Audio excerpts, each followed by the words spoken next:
tuned in to Teng Tools Muscle Garage, the home of New Zealand's toughest muscle cars, hot rods and street machines.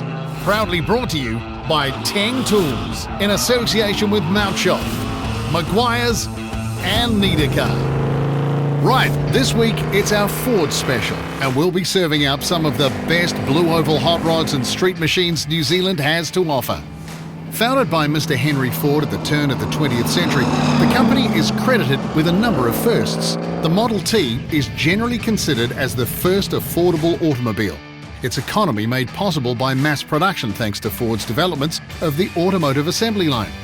Ford can claim many safety features as firsts too. But perhaps what might be the most significant, if you're watching this TV show, the first low-priced car with a V8 engine in 1932. Detroit's Ford Motor Company has created its fair share of icons, and the world didn't take long to start modifying them. The predecessors of what we now call a hot rod were the vehicles of Prohibition-era bootleggers, hotted up to evade law enforcement, a period also credited for the origins of NASCAR. While hot rods first appeared racing the salt beds of Southern California in the 1930s, it was post-World War II when the hobby exploded.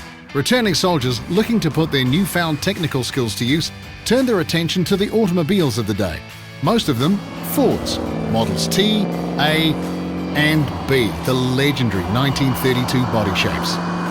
The hot rodding lifestyle has been emulated the world over, and we Kiwis needed no invitation. To this day, producing both period-styled cars and high-tech street rods to the highest standard, many with a unique Kiwi flavour. Cars are kind of neat to make. Like, there's things like boats you can make and all that sort of stuff, but a boat doesn't take long to build, you know. It's kind of a neat little buzz while you're going through it, but a car's kind of like a journey, and it fills the day in. What else am I going to do?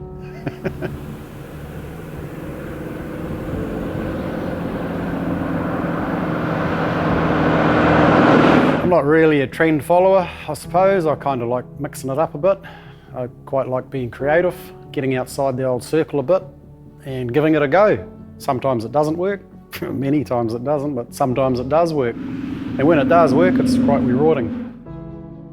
Less is more sometimes, and I like trying to make something that looks real simple and easy, but in actual fact it was quite complicated and hard. It's always a challenge, and I like challenges.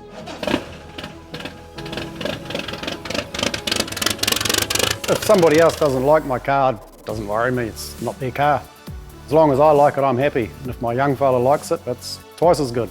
I say to people when they're building cars is, it's your car, build it how you want it. There's a whole lot of people out there that'll tell you how to build their car, but it's not their car.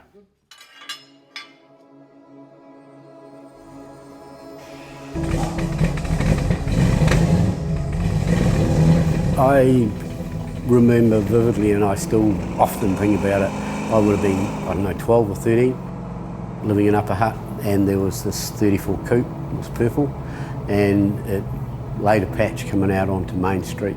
When I saw that, that just blew me away. I'd started to build models of cars, and just to see that car in real life, that hooked me. It's different. There's nothing else out there that's the same. Some people get it, some people don't, but it's my truck, it's cool, I like it.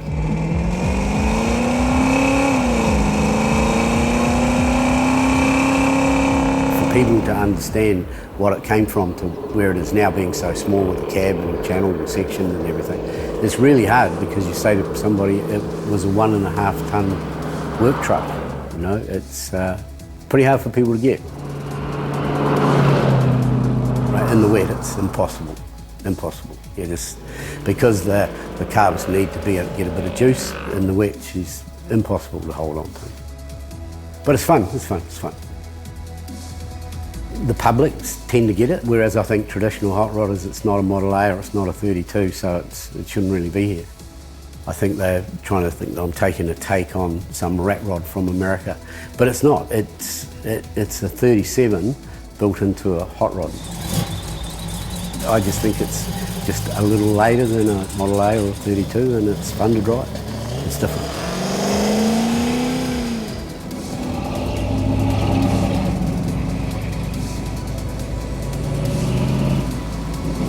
from the concept of doing it to where it is now is 16 years. There was a lot of thought that went into it and a lot of pressure on the builders to build it as well, because it was just so unique, because we wanted something a little bit different. It wasn't just going to be your standard 33 Roadster, it had to be modern 33 Roadster. And it's very hard to do that. You can step away from that concept quite quickly because you're having different people giving you different opinions on how things should look. But if you can stick to, which is what we did from very early on, you see the result behind me. And while yes, it's still recognisable as a Ford, the reality is that there's not all that much left. This car is extensively modified. A Pete Osborne glass body was the starting point, but we're a long way from that now, with much of the customisation performed by the lads at Rocket Speed Equipment. And custom is a word you'll hear a lot of on this car. From the full overhaul on the rear tailpan, floor, lengthened doors, re-radiused rear arches, not to mention the hood, a blend of 37 and 34 Ford, or that curved grille. A monumental task just for one piece of the puzzle, but this obsessive commitment to proportion and detail is without doubt key to the success of the final car.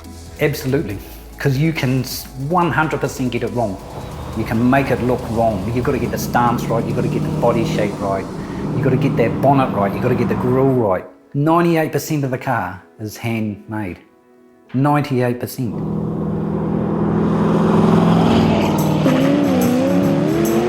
Automotive pioneers, the Ford family, soon found themselves with stiff competition, particularly from General Motors marques. Chevrolet led the GM charge and enjoyed great success with now iconic shapes of their own. The 60s were a happier era for the Ford Motor Company. The wildly successful Mustang would be introduced in '64, but as far as our car hobby goes, there were plenty of other worthy contenders for our attention, including a favourite for street machine style builds, the Galaxy, first seen in '59. While the body might look '59 factory, Brian's example, however, is anything but. It was a bit of a lucky dip, so to speak. Me and a couple of mates were at the Kumeu Hot Rod Show. We came across this car and it had the original 292 with a 2-speed Fordomatic in it. It had all the paperwork and it was ready to drive away. So I phoned my wife and she said, well, gee, where the heck are you going to park it? Look at the size of the thing. She says, oh, well, measure the garage, see if it's going to fit. So she did that and it had 100 mils, 4 inches to spare each end, perfect.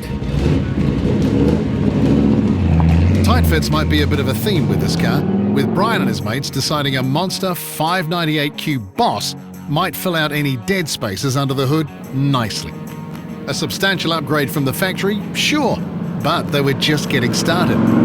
You could do a front clip, which is when you chop the chassis by the firewall and roll in an independent front end, which gives you more room for headers and engine mounts and everything. But you're still going to have, from there on back, you're still going to have the old chassis, which in the day will weld it up pretty quickly. So we decided to go for the Art Morrison option. Gives you the whole 4-link solid diff, coilover shocks, front and rear, independent front. Plus it has the exhaust holes through the cross members, which keeps the whole exhaust system up off the ground, so you can then lower the whole car more. To sit here and have it finished and think about all the hundreds and hundreds of hours that people, not just myself, but other people have put into it, it's really quite humbling. While Brian's car might hide its engineering, Justin's later 64 shape argues a strong case for more is more. So I had a 64 Ford Sprint and it was a 2-seater, pro street car, no good for the family, so started looking around and wanted something that we could put 3 people in. So this thing came along on eBay, I think it was, and looked at it, rang them up and had a few questions and yeah, brought it. I wanted a bigger car. It was going to be a car, just chuck some cool wheels on it, and do nothing to it really. And it would have been just a good car that you could chuck, family in it or a few friends and go for a cruise. But once I got it there, I unloaded it. The handbrake was jammed on, I think the first time we drove it, and drove it from town back home, 6K, and decided she's not going to go on the road like that. So yeah, that's how it started. So it's a 580 cube. It's an eliminator block. It's running a 4340 crank, stroker crank, 4.5-inch stroke, blower pistons, custom made pistons, AFR heads, and then the bullet shot blower. So yeah, it's a piece of work, but the goal is to get 1,000 horsepower out of it. I believe we can, so we'll see what happens this summer. When we were building it, well, obviously things grow, but like I think everyone has a blow on big block or a tub car or a manual car, but you know, having it all together with a big chop and all that kind of stuff, I think it just makes a big statement. So yeah.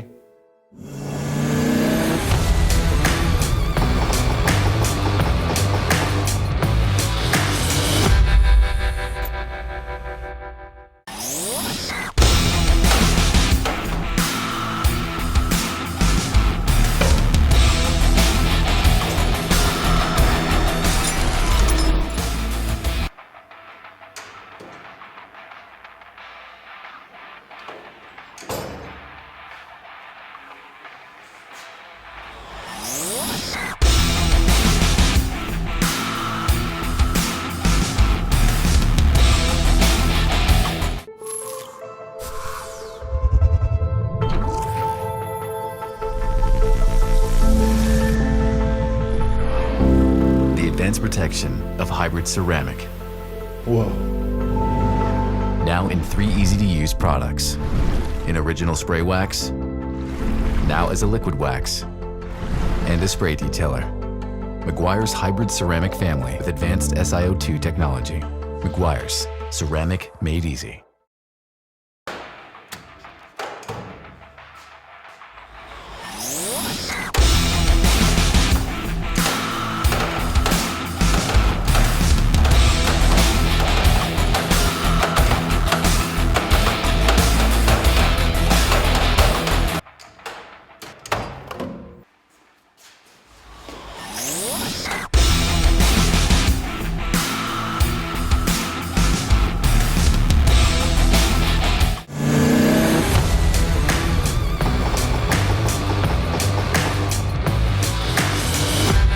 You're back with Teng Tools Muscle Garage, the home of New Zealand's toughest muscle cars, hot rods and street machines. Proudly brought to you by Teng Tools in association with Mount Shop, Meguiar's and Niedercar. As far as motoring icons go, few can compare with the Mustang. Introduced in 1964, the first Mustangs borrowed heavily from Ford's existing parts bin, packaging them in a highly stylized coupe and convertible. 1 million units were sold within just 2 years, and in 2018, Ford produced its 10 millionth Mustang. The popularity is echoed here in New Zealand, and in the small town of Matamata, one workshop has earned a name known worldwide for their highly modified and all-steel reworks of the iconic pony car. Turning 20 years old last April, this elite Waikato workshop has put New Zealand Mustangs on the map. Hugely proud of it, but not only are we lifting the bar, the whole country are. How often do you hear of cars getting built in New Zealand that are equivalent to cars from SEMA and around the world? Hey, we're just a part of that and a part of everybody in New Zealand with passion of cars.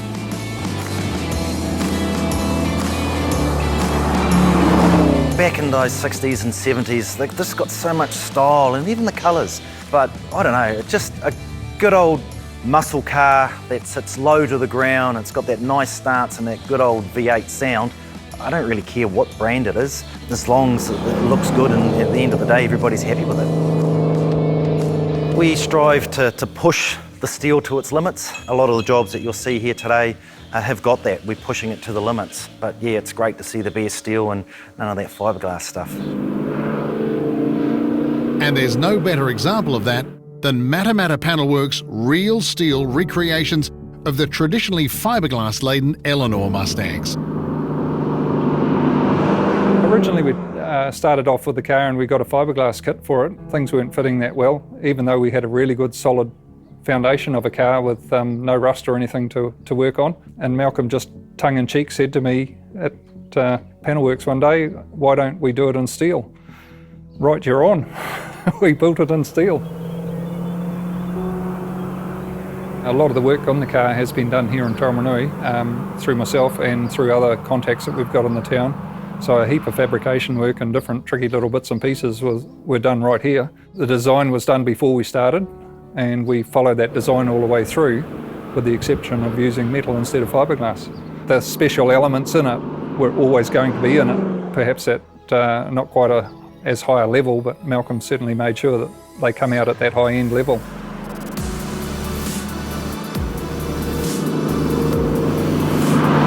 We just started off with the movie correct car, and we looked at things on the movie correct car that I wanted to improve on. So everything that we've done is about improving it and making everything functional on the car. We've bulked everything out and made it just a little bit more pronounced on a lot of areas. The car's quite a lot wider than a standard Mustang. The car's got huge 315 rear tyres on it, but the car's not tubbed. So all that tyre room has come on the outside of the panel, inside the flares. So when you go to put it on a trailer, it's quite a lot wider than a standard car. You drive it everywhere. And this all-steel approach didn't go unnoticed.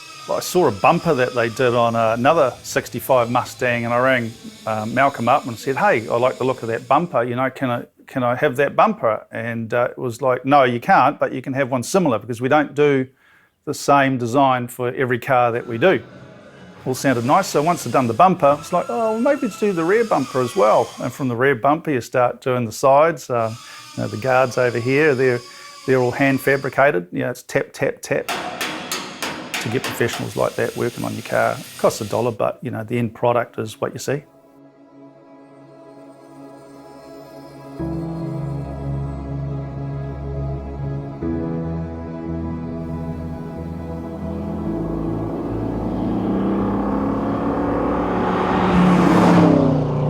I wanted people to still look at the car and think, oh, that's an old Mustang. And I wanted it to sound like an old Mustang as well. So when you wind down the window and you put your arm out the window, you know, and people hear that V8 roaring past, they know, oh, that's an old muscle car. Taking inspiration from the Ferrari F430 in Igor's garage, the Detroit pony car would imitate the Italian's aerodynamic vents on its flanks, while the lines of that custom front bumper flow onto the integrated side skirts and rear bumper. The 19x9 and 19x12-inch wheels dictated the overall width of the flared guards. Everything, and we mean everything, has been handcrafted for this one-off vehicle. Of course, with Igor having spent plenty of his time behind the wheels of supercars, a 1965 driving experience was never going to cut it. 427 cubes of Roush's finest was numbers matched to the body, topped with a stack-injected EFI and backed by a Tremec TKO 600 5-speed, the package is good for a very drivable 560 horses. And yes, as good as Venom looks under the bright lights of a show hall, like its award-winning unveil at the Teng Tools Grand National Rod and Custom Show, this is a car built to drive. You know, the artist in me had that project going on for 5 or 6 years, and I was able to, you know, paint my picture per se. And now that it's finished, it's like, oh, what do I do now? I haven't got specifically a goal in mind, but I'm sure it won't be my last. Here in New Zealand, we're fortunate to have access to many of Ford's unique territories. Britain's designs, while popular locally, generally came in smaller, compact models. But that's not to say there haven't been plenty of Capris and Cortinas introduced to a small block V8 over the years. It is, however, the body styles of Ford Australia that have been embraced wholeheartedly by New Zealand's street machine and muscle car community, to a tune to rival that of their American cousins. We share our Aussie neighbours' love of big coupes and family sedans, preferably chock full of V8 motivation. And for the models with a racing pedigree, their value has skyrocketed in recent years. To me, this is what I grew up watching, Bathurst and going out to Pukekohe and seeing other cars like that race around. And I love the cockpit dashboard that actually wraps around you like as if you were a pilot. I love the tail lights, how they actually slope into the back of the panel. The front grille, round headlights. There's bits I like about the XB and the XC as well, but for me the XA was just that little bit more. And Dave's gone about making Ford's big Aussie coupe a whole lot sleeker and tougher. A 393 stroked Windsor on power duty. The whole design brief was to make it clean and smooth. There's the obvious things that you'll see in the car, and then there's stuff that, unless you're the panel beater or a real XA fanatic, there are just stuff that you will never ever spot. But the only panel on the car that's 100% factory, has not been modified, is the boot lid. Apart from that, everything else on the car has been modified, either subtly or substantially. When the Broadmeadows production line ground to a halt in 2016, so too ended a proud 88-year legacy of the Aussie Ford. One of their more recent triumphs, a turbo 6-cylinder engine of all things, dubbed the Barra. Ford America continues to fight the good fight a century on. Its long-serving Mustang packs a Coyote V8 punch if you tick the right box, and remains a firm favourite with car customisers around the globe, New Zealand included. But perhaps a clear sign of the times, the Mustang tag is about to be applied to an electric crossover dubbed the Mach-E. These are truly strange days, but regardless of what comes next, you only need to visit your local car show to relive Ford's golden era.